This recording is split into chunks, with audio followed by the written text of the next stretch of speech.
Hello, my loves. I hope you are all really, really well. I came across this interview that I did a little while back, and I just couldn't not share it. So this week, I wanted to introduce the amazing Christy Whitman, who is a transformational coach. She's a celebrity coach, and she focuses on quantum success.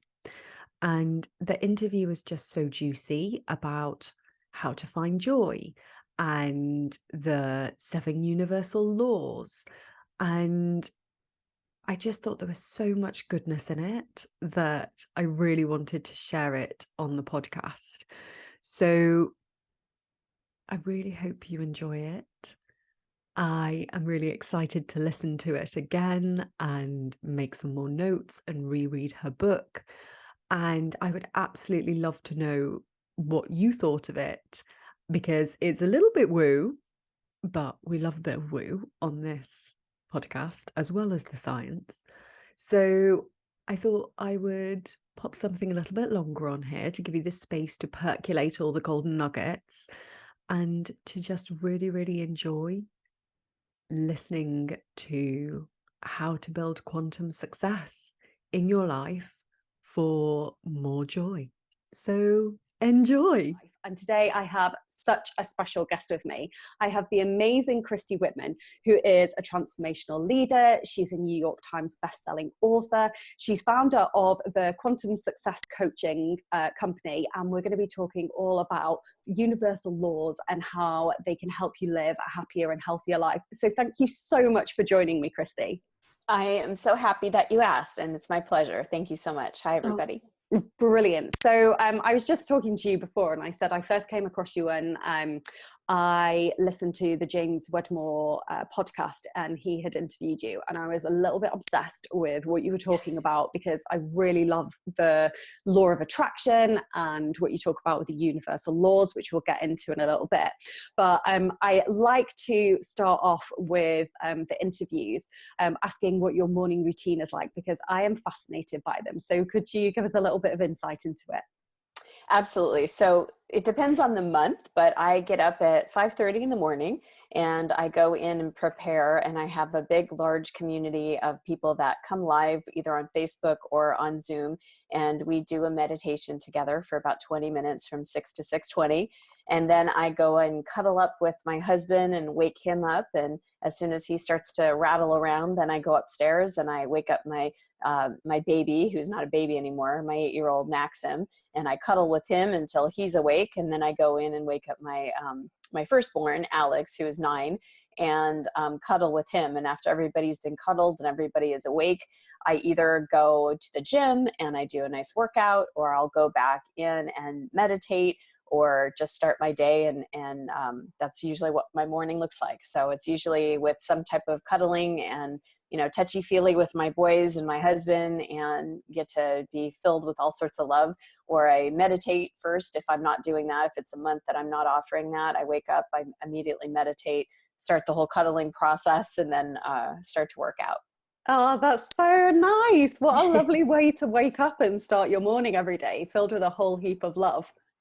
Absolutely. I remember as a kid, my mom would wake me up very abruptly. And I told myself if I ever had children, I'd want them to wake up in a way that was really calm and that they could come easy into their bodies. And I'm really grateful that my kids love that and that they're still receptive to it. And I'm grateful because I get to receive all their love. So. Oh yeah, that's so true. Because my mum always used to shout at me in the morning, "Hey Lish, get up!" And I'd be like, "Oh, just be quiet." Very much like everything needs to be calm in the morning. So I would appreciate you as a mum if you did that for me. Thank you.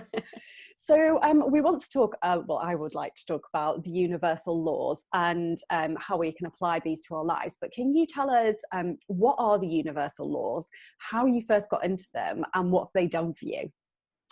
Yes, they literally, knowing about them changed my life. And it wasn't like I got introduced to them in the sense that, I kind of searched and learned. And the more I learned and searched, the more I obviously attracted. So universal laws, I talk about there's 7 essential laws. And I can talk about what those are. But universal laws are laws that exist for every single person. It doesn't matter if you're Irish or Italian, or if you're living in the United States or the Ukraine. It doesn't matter if you're a woman or a man or what your religious background is. These universal laws literally were created when the whole universe was created. And many people throughout time have known about these and have intuitive senses about them, but they work whether we're aware of them or not. It's kind of like gravity. You and I don't have to sit here in our chair thinking about gravity, or else we float off into outer space. Gravity is working whether we're even talking about it, thinking about it, or even know about it. But it also makes sense that if you're at the side of a building, or if you're going to hike a mountain, that you don't walk off those things because you're going to go splat, right? So universal laws is really important to understand, because we know this now from science, from quantum physics, that everything is energy, and that we live in an energetic universe. We live in a vibrational universe. And so we are like energy towers that are sending out a signal all day, every day. And we generate energy inside of ourselves. And that energy is generated by the thoughts that we think, the perspectives that we hold, the beliefs that we have, what we say, what we do, what we feel. And these are all energetic signals that go out into the universe. And all energy carries a vibration, and that vibration is communication that goes out and then is matched with equal frequencies. And so if we are thinking thoughts of limitation, we're going to get more evidence back of limitation. If we're thinking thoughts of abundance, we're going to get back evidence in our world of abundance. And when I came across the universal law and started my opening to this truth, it was about 21 years ago. And I just was so unhappy in my life. I mean, it was like I wanted to achieve all the things that my mom and dad and society told me would make me happy. If I got a college degree and entered into the workforce and got a good paying job and had money and had health in my body and had friends and a boyfriend and all those things, then I would be happy. And I found myself in my mid-20s saying, well, I have all this and I'm miserable. I'm unfulfilled. Like, I'm not happy. And so that asking put me on a quest. And I landed in front of a woman who said to me these words, which now are commonplace, that most people have heard, because there's so much what the internet has done, and the the fast way that this information has come across, because of The Secret and Oprah talking about it and that sort of thing. But 21 years ago, my teacher said to me, you create your own reality. And when she said that to me, I don't know how I knew that to be true, but there was something inside of me that said, yes, that's true. And I was shocked to even hear myself know that. And then she went on saying that you are either repelling things from you or attracting things to you by the thoughts that you think. And so that was another like head scratcher. It was like, that's true too. I don't know how I know this, but it feels so truthful. So that was my quest, that I started paying attention to what my thoughts were. We didn't even get into emotions or perspective or beliefs or what we say. It was just thoughts. And as I started to pay attention to my thoughts, I saw how negative my thoughts were and how critical I was of not only myself, but other people, about God, the universe, how judgmental I was. And I was like, wow, I mean, this is so, and I started opening up to understanding that there's a huge difference in lack and limitation, and in thoughts of contentment and abundance and joy, and that those thoughts are in different frequencies and they feel different and they attract different things. So as I started to apply it and started to shift just my thoughts, that was back at the beginning, it was just my thoughts, just shifting the thoughts, I actually started feeling different, because thoughts lead to feelings. Feelings actually lead to a different action, which leads to a different result. And so I actually started shifting my thoughts, feeling better. And then I started attracting very different things in my life. Whereas before I would only attract like the bad guys. Like I was a magnet for bad boys, and I loved bad boys, like the worse they were, the better they were for me. And all of a sudden I started attracting really nice guys. And one in particular that I was in an 8-year relationship with, he was the first nice guy that I ever really dated and ended up marrying. But my thoughts led me to release a lot of weight, because I was a size 10, which is, for some people, that's a perfect weight or size. For me, I'm not even 5'2". So that was a big weight for me. I was 30 pounds overweight. I started easily releasing the weight. I found a great paying job. At that time, I was $60,000 in credit card debt. So all of a sudden, it's like I was out of credit card debt within 2.5 years. My body had gone back to a natural size 4. That's pretty much where I stay. The quality of my relationships improved. Like everything was improving. And it has continued to do so as I continue to apply these universal laws. So do you want me to list the ones that I feel are the most important, like the 7 essential laws? Yeah, I think that would be great, because I think you've just piqued everyone's interest with like, oh my goodness, how do I do Okay, this? well, we've run out of time now, so yeah. So the first law, I think most people have heard of it because that's the law that was featured in the movie The Secret, and that's the law of attraction. And when you think about it, it's like, if you think of it from the perspective I gave, that we're energy towers sending out a signal, what we send out is being matched by law of attraction. So there's some people that say, well, law of attraction doesn't work. No, law of attraction is working all the time. And it's not like, oh, we're going to be fair to her, but not fair to her. Whatever we're asking for in the way that we ask and what our vibration is, we are getting back. And that's what I love about law of attraction and knowing about this, is that if there's something I'm attracting into my life, I have to take personal responsibility. And I'm not a victim. It's not like, oh, this is happening to me, God doesn't like me, and this is how, and I'm like this victim to circumstances or situations. I get to look at situations and go, okay, that doesn't feel good. Why am I attracting that? How am I attracting that? What are my thoughts? What are my emotions? How am I feeling about that particular subject? And then that's where the second law comes in, the law of deliberate creation, is that we are the ones that get to choose our thoughts. We get to choose the emotions. We get to choose what we want to say about it. We get to choose every single part of our relationship with everything in our universe. And as we deliberately, instead of being reactionary to things, as we deliberately choose how we want to react, how we want to respond, what's a no, what's a yes, all these things, we then are in the power seat to be able to attract the things that we deliberately want instead of creating by default. So the third law is the law of allowing. This I could go on and on about this law, but this is like, it applies to us, how we feel about ourselves in relationship with everyone and everything, and of course the universe. And when we feel constriction, when our hearts are closed down, when we feel that we're in that place of protection, we're not in a space of allowing, and it's hard for things to flow to us. It's like when you think about an ocean, right? The waves come in and the waves come out. When someone's constricted, there's a release, there's no flow there in order to release the energy. So it's critical in manifesting what you want. And then the fourth law, which is my favorite, I have courses designed just from this one, because I feel like this is the law that pulls them all together. Because I get people tell me all the time, well, there's 7 laws. How do you apply all 7 laws? If you master this particular law, it makes all the other laws fit in together, and then you're focused on one law, which is the law of sufficiency and abundance. So the law of sufficiency and abundance is that the universe literally only knows abundance. So if we're focused on lack, we're going to get an abundance of lack. If we're focused on abundance, we're going to get an abundance of abundance. And lack, limitation, always feels bad, always. And abundance always feels good. And the doorway into abundance is that place of looking for positive aspects, feeling satisfied. It's the law of sufficiency and abundance. So being satisfied with where you are and excited for what else is coming is the best vibrational place to be. So that's one of the most important laws for me.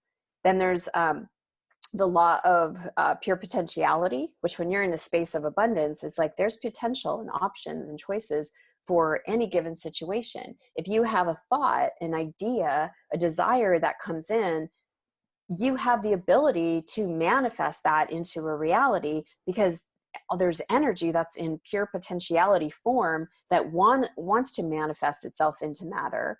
And by our focus on it, we get to do that. So then there's the law of detachment, which is whenever we're feeling like, which most people are like, well, how would that happen? The how, the who, the what, the when, the where, all that stuff. If any of that gives you any type of anxiety or tension or resistance, then you're not detached. And that's when you're blocking the flow of things coming to you. You're blocking the energy. And then the last one is the law of polarity, that every subject really is 2 subjects. There's the lack of it and there's the having of it.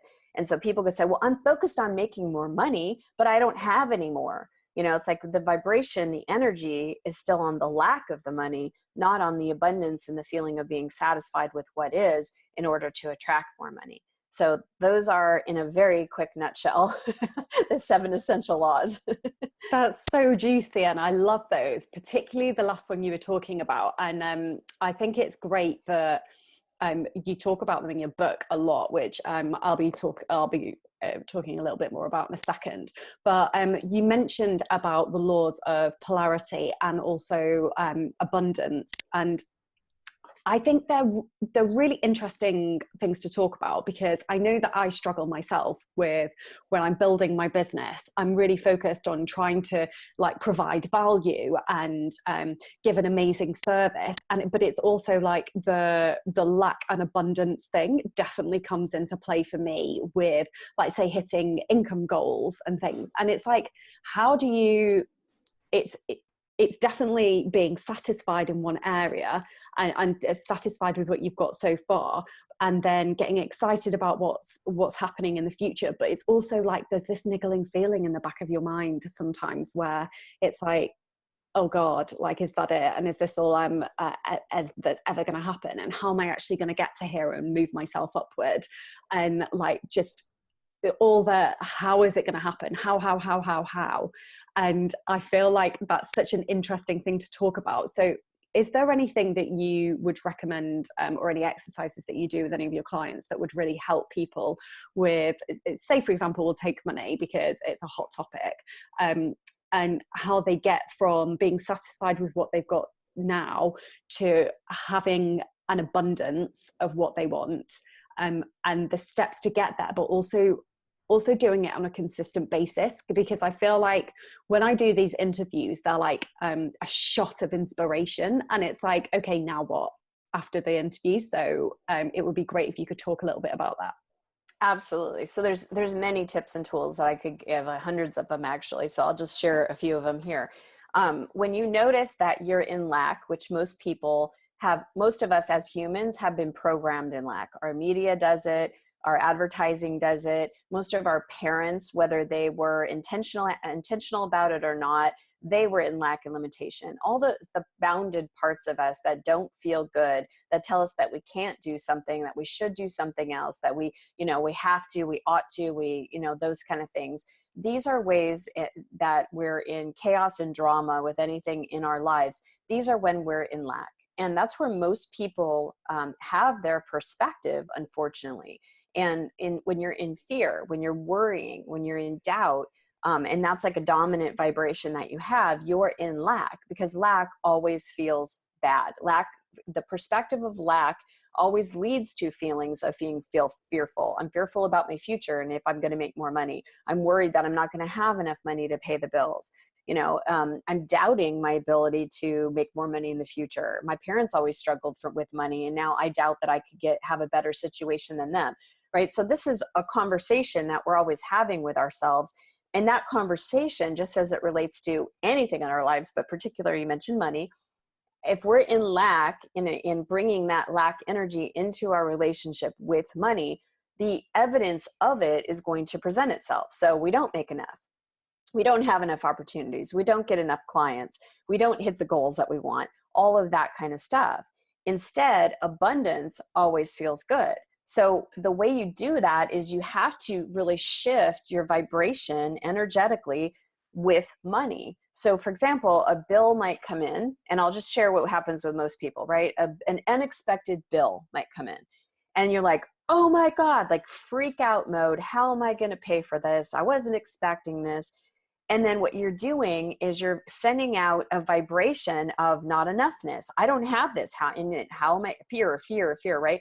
So these lower level vibrations, because all emotions have a range of vibrations. So like love, appreciation, gratitude, excitement, passion, they're on the one high end of the spectrum.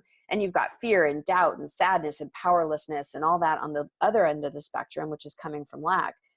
When you are thinking those thoughts, you can ask yourself these 2 questions. What do I want? Why do I want it? And how do I want to feel? Because anytime we want to feel some way, when we want to accomplish a goal, when we get a new level of income coming in, when we have a level of money in the bank or a partner or whatever it is that we're wanting, we all want something because we think that once we get it, once we have that achievement, we're going to feel a certain way. And that's what we as humans have it just completely backwards. It's like, go achieve that, then you'll feel. But how many times do we go and achieve something? We're like, well, that didn't do it. Maybe I need to make more money, or maybe I need to have another kid, or maybe it's not this guy, maybe it's a different guy, always looking for something else outside of ourselves to fulfill us, which doesn't work and can't work, because we have to have that feeling of fulfillment, of satisfaction inside of us in order to attract the things that we want.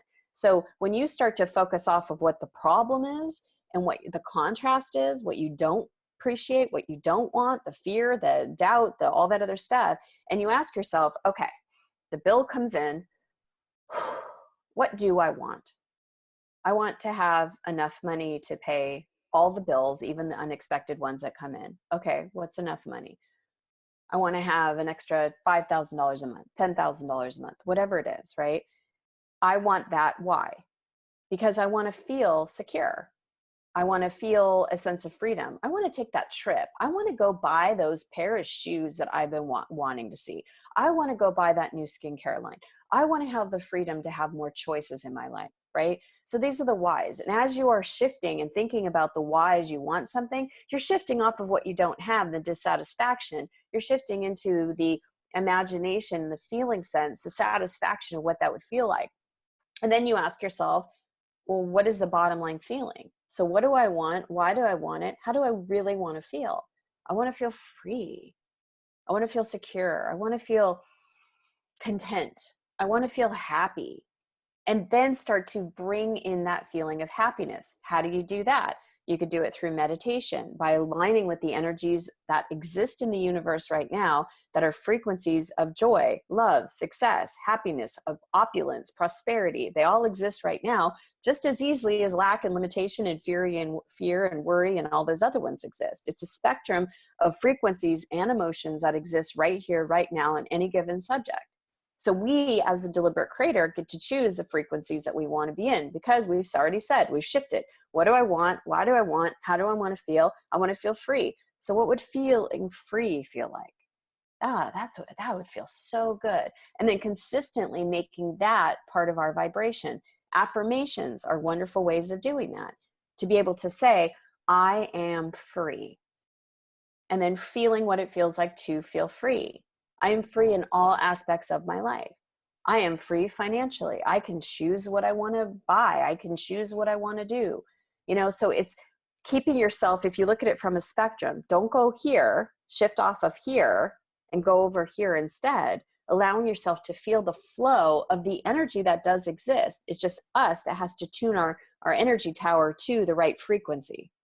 Yeah, I love that so much. And what I noticed was, you mentioned about feeling a lot. Now, I used to do everything you were saying, but I would really struggle with the feeling side of it. So do you have any tips for how somebody can get into that feeling really quickly? Because I would be like, okay, I'm going to do my affirmations, and they say like, I'm healthy and I'm prosperous and like whatever it was. And I'd be like, okay, that's fine. But like, I don't know how to like feel healthy and prosperous, or like tap into it really quickly. So do you have any tips on that? Yeah. So when doing affirmations, this is what I see a lot of people doing. Affirmations are a positive statement about what you want to create, obviously, in your life. And what most people do though is, I am abundant. I'm abundant. I'm abundant. There's no like connection with it's all in the mental body. There's no connection with the heart center, with the power, with your whole embodiment. You have to feel it like from the tip of your toes, like I am free. That's when you evoke the feelings. That's when you evoke the whole part of you, not just the head part. A lot of people are walking around with their mental bodies just la, la, la, la, and they're not embodied in their heart and in their solar plexus area, where they're actually feeling and in touch with their emotions. One of the things that I do, that is really my advanced work, if you will, or when I work with clients, is healing work. Because what happens is we go about our lives and we have something that happens, what I like to call a bushwhack, right? So we're feeling joy, we're feeling happy, we're feeling relaxed, we're feeling excited, whatever emotion it is that we're feeling. And all of a sudden we get a phone call and we get some news, or someone says something to us, someone does something, we get a text that's just really rude or hurtful, or you lose your job, or you have a variety of things that could possibly, bushwhack you. And what happens is our hearts close down in self-protection. And what happens is energy then gets blocked. But it's not just negative energy. It's not like fear gets blocked. The closing down of the feeling that we're feeling in the moment of the fear, say, for example, it blocks the joy that we were feeling. So we're going about, we're feeling joyful, we feel good, boom, and we protect. So we got blocked energy that's happening inside of us. We're blocking the joy. So a lot of times, or we're escaping. I do a whole program on vice freedom, how we're drinking too much coffee or smoking too much weed or drinking too much alcohol or shopping too much or gambling or, sexing or whatever it is, that we are using outer things, sugar, outer things to try to make us escape because we're not feeling connected inside. And when that happens, we want to escape ourselves. So we do some other behavior outside of ourselves because we don't feel good, and say that we smoke too much weed or we drink too much alcohol. Now we feel bad about ourselves because we did that. So now we're putting more shame in our bodies. And so it doesn't feel good to feel the emotions that are stuck. And when we cut off any type of emotion, whether it's fear or doubt or anything, we're cutting off the whole spectrum. So if you're cutting off the fear inside of you and you just go smoke cigarettes so you don't have to feel the fear or you don't have to feel the anxiety, you're also cutting off the spectrum of joy and love and prosperity and abundance and all the good feelings as well. So it's really simple to understand that, because I used to be afraid of feeling my feelings too, because if I really felt how angry I was, oh my God, I'd probably either kill someone or hurt myself. But when I started realizing that emotions are just energy, and you don't have to go do anything with those emotions. It's doing something with the emotions that actually gets us in trouble, like yelling at someone or hitting someone or, doing something like that.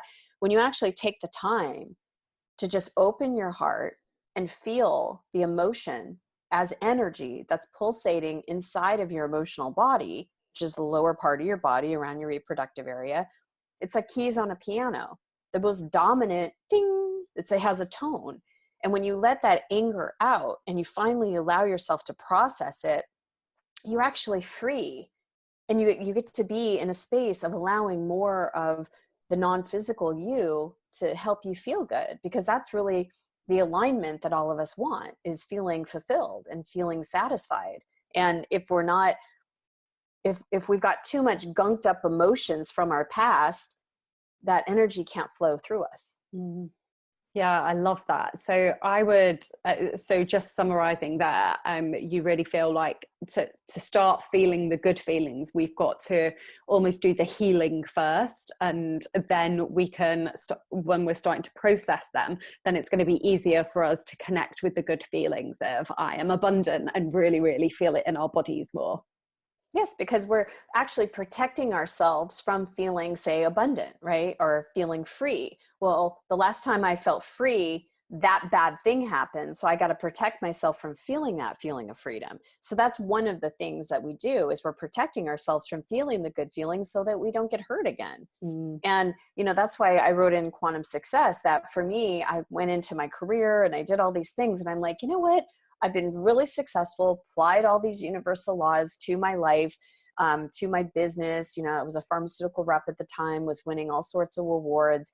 And I thought, I just don't feel like I'm on purpose. I don't know what even feeling on purpose feels like. So, for somebody else, it might be like, I don't know what being thin and fit feels like, or I don't know what it feels like to be abundant or prosperous, or whatever emotion that we want to feel. For me at the time, 17 years ago, it was purpose. I didn't know what it felt like to be on purpose, but I knew that I wanted what I did in the world to have some type of meaning, because what I was doing didn't. And so I would take time every day to connect with what I thought and imagining, conjuring that up, practicing feeling what it feels like to be aligned in on purpose. And what happened was, because I started to cultivate that in myself, whether I'm imagining it or if it's real or not, what happened was the energy started opening up in me. And then my first book came through me. And then it was like, I followed that path of publishing my first book, and doing that led me to speaking, and then led me to coaching, which has then led me to healing and channeling and writing more books. And now when I'm with clients, I just did a couples retreat this weekend with my husband. It was so brilliant. And it was so beautiful. And it doesn't feel like work to me. And everything I do and everything I put out is because I'm on purpose. And I know I created that because I created the emotion and the feeling first. Oh, I love that so much. That's brilliant. Do you do any healing like meditations and things? I do. I do healing meditations pretty much every single month on Facebook. If you go to Christy Whitman International, I do, healing workshops. Like I have several that are in Scottsdale, Arizona, where people come in the room and I do healing work because I can see holographically through people what their blocks are. I also work with guides that I'm full on channeling now, that they come in and they work on the person. And so I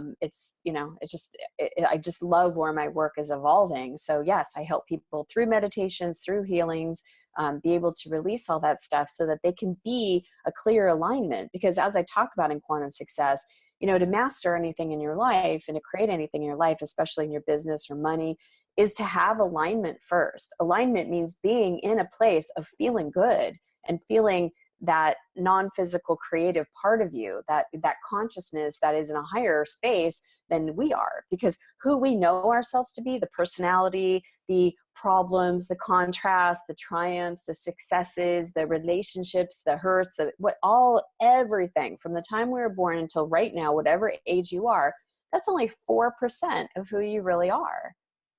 The other 96% is the creative energy, the God force energy that flows through you, that's actually breathing you right now, that woke you up this morning, that's beating your heart, that allows you to take a breath in. And when we start to understand that we are more than just this 4% personality, that there's so much more to us, then we're starting to understand a power and a wisdom and a love that's so available to each of us that most people are never even aware of, never become conscious of. And when we can get in alignment with that, then we're coming from inspiration. And when we take action, we're creating a momentum that's like, it's like exponential. It's quantum success. It's not just step by step, linear by linear. It's alignment and then momentum. And, people are amazed to go, wow, you do so much in your life, or you've created so much in your life. Well, if I would have just known myself as Christy Whitman and just done everything from my personality and not tapped in, I'd be killing myself. But it's like the flow of energy and inspiration that comes through me because I'm aligned. I get to experience and create and do so much more because I'm in the flow that's guiding me instead of me having to be driven and push. It's the difference between motivation, like, come on, get up, do it, more and more, and inspiration. I love that so much. And it's so, so true, because I know that when I'm in the flow of doing something, I feel connected, and I also work 10 times quicker. You're just like, yep, got it. Know what I'm doing. Come on, let's go. Whereas when I'm in the kind of like the push of life, everything just feels a bit harder and stuck. And like, you just feel a little bit more lost. And that's definitely something like I try and work through myself, but I'm going to definitely have to come onto your Facebook Lives to come and do some of the energy healing, because I just think, oh, that's phenomenal. That's so, so interesting. So I wanted to talk a little bit about how we can use these laws in your book and apply them to each area of our life. And I guess I know there's 7 laws there, but it would be really interesting to be able to talk about like maybe the most common one that people come to you with, because if we talk about all 7 of them and how to apply them, then we might be here all night. But if we talk maybe about the most common problem and that women come to you with and how you coach them through it, because I feel like that would be really helpful for the viewers.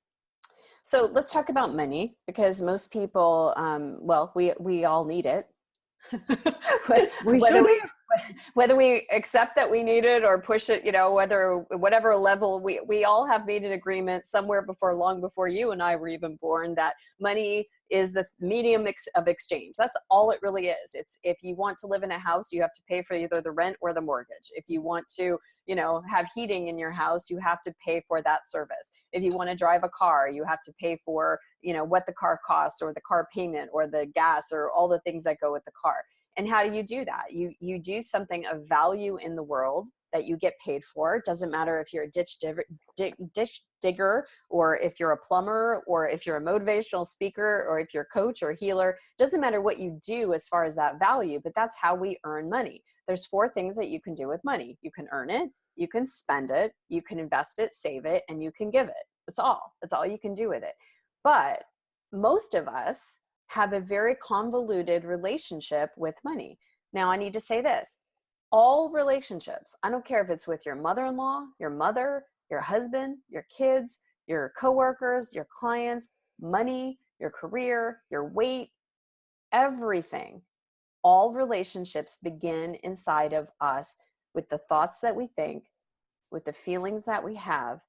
And it's like, when you think of being mental telepathy type of thing, the energy and the thoughts that we have about a certain thing actually either repel those things from us or attract those things to us.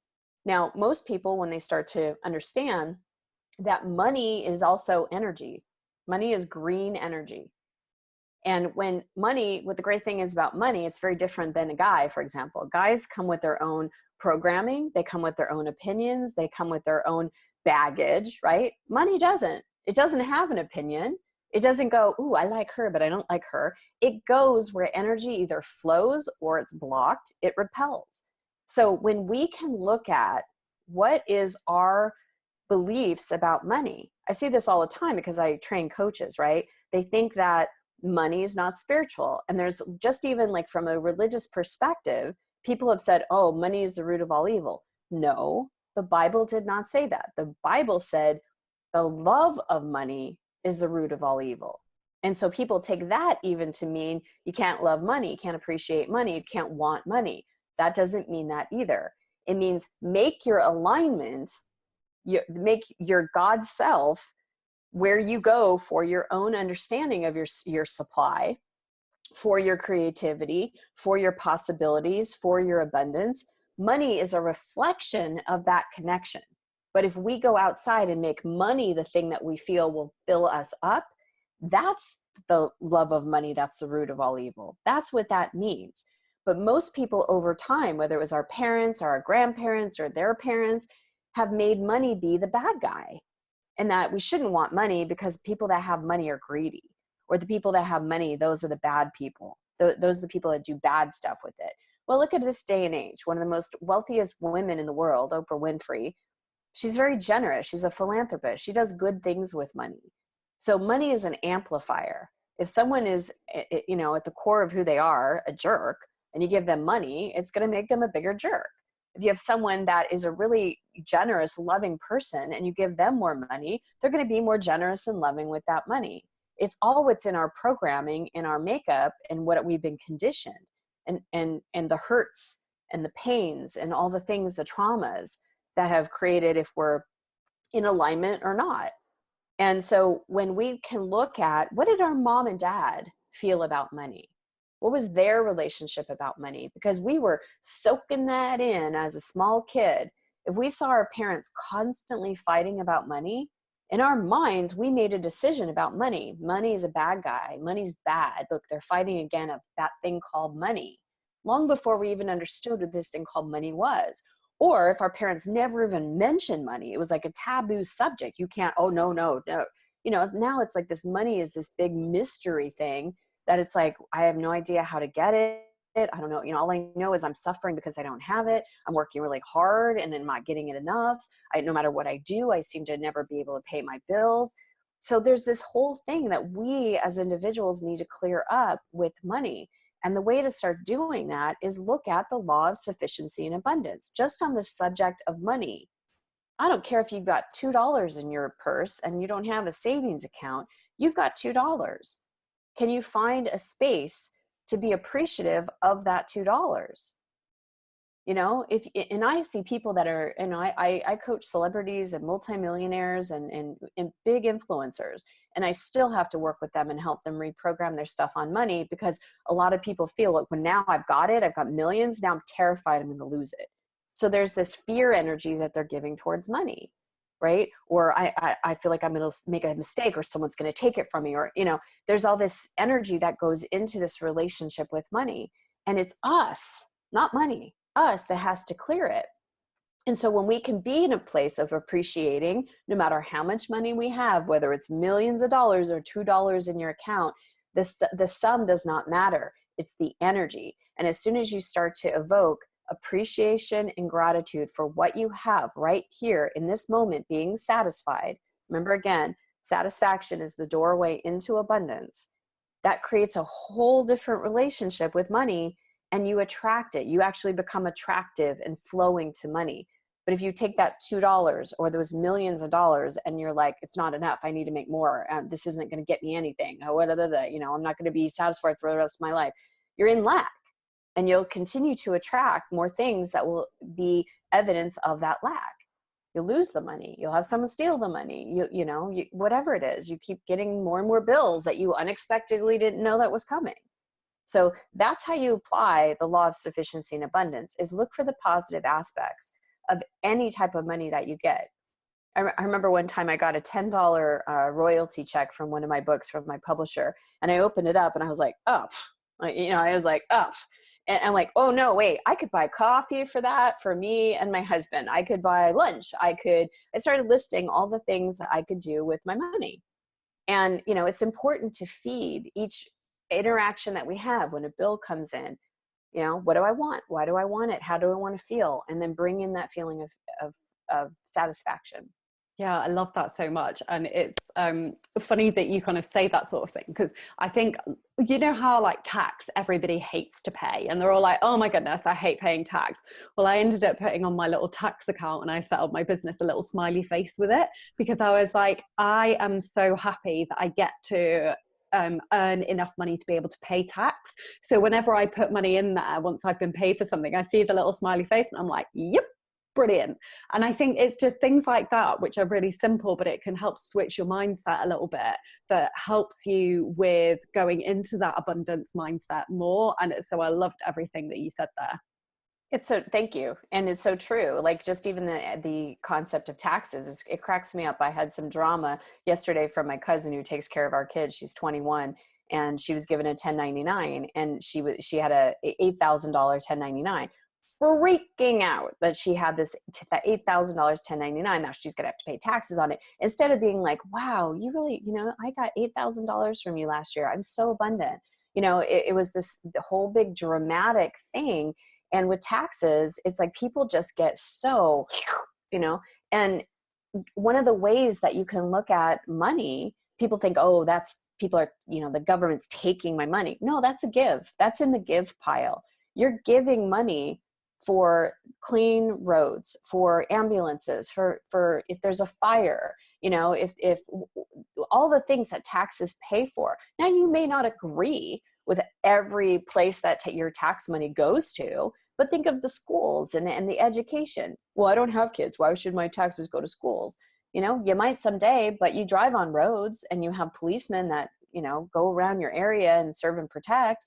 I mean, there are things that you can look at. It depends on where you put your perspective. And if you look at it, you know what? I want to give lots and lots of money to taxes. I want to give that because that means I'm making a lot.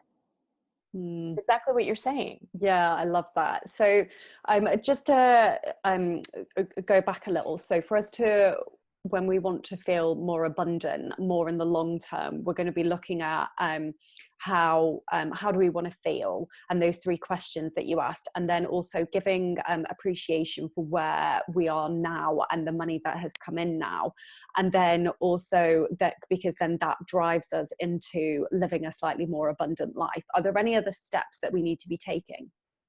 Those are good to get started. I have a series called Watch Your Words, and you can go to watchyourwords.com. watching what we say, because in the beginning there was the word. And even think about it, when you think of thoughts, there are strands of words together, and the words that we say can either expand us and empower us, or they can literally put us in a place of lack. So for example, one of the phrases that I tell people, so there's what we feel, there's what we think, our perspectives, our beliefs, there's all the actions that we take, but the words that we speak, and even to ourselves, we don't have to even utter it. We can say it to ourselves. Those words have creative power. And so when you say something like, I can't afford that, you are declaring to the universe that you can't afford it. And it feels horrible in your body because you feel limited. And we are unlimited beings. And so anytime we are siphoning ourselves off from that unlimited potential, we feel bad. Lack always feels bad. Abundance always feels good. So instead of saying, I can't afford that, you could say, I choose not to purchase that at the time because I'm going to pay my rent, or I'm going to pay my car payment. I'm choosing not to buy that, because in reality, you could go buy that and not pay for your mortgage. There's consequences to that, but it's still your choice. Or you could say, instead of I can't afford it, that's not a financial priority for me right now. Yeah, that's the one that I always say. Yeah, it's not a priority for me right now, or I can't justify it. And I don't know whether that, I haven't actually reflected on that properly to see whether it means that I'm saying I'm in a lack mode or not, but I don't think it is when I say I can't justify spending the money on that because I want to spend it on other things. Usually can't, the word can't constricts us. Okay. Right? So, but you have to see how it feels in your own body, right? And instead of saying, I can't justify that right now, right? It's like, that doesn't feel good to spend right now. I like that. I think, and that feels better. Because I always think with my energy, like kind of chakras, whenever I feel constricted, it's always in my throat. And so when we were just talking then, I could feel a slight closing in my throat then. So like changing the word can't out is definitely something I should do going forward. Yeah, so there's a whole 30-day series of it. Can't, should, ought to, have to, don't, know. I could go on and not try. I mean, there's all these words that when you really look at what they do when we say them on an energetic, vibrational level, I give you words to say or phrases to say instead, or perspectives to have. And when you start shifting that language, your life absolutely changes, because the vibration, just little, they say it's small hinges swing big doors. It really is like the little tiny things that you do that make a huge vibrational difference. Yeah. Oh, I love that. Now I'm conscious of the time because I could talk about this forever because it's just so interesting. So I just wanted to move on to, if there's one thing that you could teach people who are watching this video now, what would it be to help them live a happier, healthier, and more abundant life? I would teach them to be the energy master of their own life. I have courses on doing that. That when we understand that everything is energy, and that all energy carries a vibration, and that nothing is something that's happening to us, but that we can literally direct the health of our body. We can direct the money that flows into our lives. We can direct all good energy and then get it back to us. We are the energy masters, not only of our bodies, but of our lives. And when we can know that and feel empowered by that wisdom, and really be able to choose the frequencies that we want running inside of our veins and therefore out into the universe, we understand what comes back to us. So it's really, understanding and applying the 7 essential laws, but really getting that you're not just here haphazardly having things happen to you. It's like, it's all happening through energy. And as you become an energy master of your life, things change.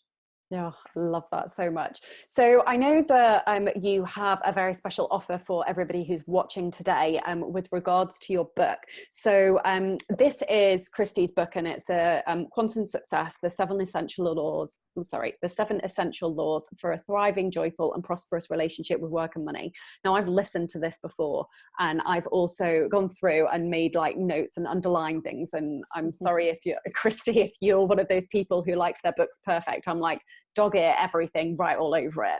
But yeah, you mentioned you've got a lovely offer for the Glow Getters. No, the dirtier the book for me, that means that the more wisdom it has in there and that the person is feeling resonance with, because my books are like that too. They've got scribbles and dog ears and, you know, and the more that book has, then the more that I'm getting out of a book. So yeah, you can go to quantumsuccessbook.com. I think you actually have one of the galleys because the only print that's out right now is a hardcover. So when you go to quantumsuccessbook.com, you get the hardcover book. I just ask that you take care of shipping, and so we'll ship you the book. Yeah, So. that's amazing. And where can people find you if they would like to learn more about you and more about your courses that you've got? And where's your Facebook page as well? So ChristyWhitman.com. It's pretty easy. Any way you spell Christy or any way you spell Whitman, you're going to get there. So ChristyWhitman.com is my main page. I have a show that comes out every Monday. I have tons and tons of YouTube videos on the universal laws. My Facebook page is Christy Whitman International. My Instagram is Christy Whitman 1. So lots of different ways to find me. Brilliant. Well, I just wanted to say, and say thank you firstly, and acknowledge you for taking time out of your extremely busy schedule to talk to all of the lovely Glow Getters who are watching. I think it's absolutely fascinating what you do, and I have got so much out of this interview personally. And I'm absolutely going to be going checking out those energy courses because I just think they're so important. Oh my, I loved that interview so much. I just felt there was so much goodness in there. And I think I did actually say within the interview, yeah, I love that. I love that. So I really hope you loved it as well, as a little bit of a longer episode. And if you did really enjoy the episode and get lots out of it, then I would be so grateful if you could subscribe, rate, and review the podcast because it really helps to spread the message about Sparks and Space. And also, I would love for you to get in touch with me either through my Instagram account, which is I am Ailish Lucas, or through my website, which is ailishlucas.com. And that is AILISHLUCAS.com. But for now, my loves, have the most wonderful day, and I will see you on the next episode. Bye for now.